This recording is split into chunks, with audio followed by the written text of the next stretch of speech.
fa la vida impossible a la gent d'aquí que està en contra del maltractament animal, que n'hi ha i ho sabem, que té temor i està en silenci per por a represàlies. Ens ho han dit, vosaltres marxareu i nosaltres ens quedarem.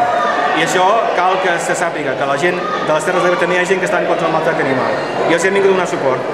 Nosaltres continuarem denunciant allà on hi hagi maltracte, que en general hi ha maltracte de tots els correbous, però hi ha alguns que especialment se signifiquen, com abans de la meva companya, l'any passat, un toro van tenir que matar a trets aquí davant de la cambra rossera. Totes les denúncies que nosaltres hem presentat i que mostren clarament que hi ha este maltracte als correbous i totes aquestes irregularitats que no es compleix la llei de protecció dels animals han estat arxivades pràcticament.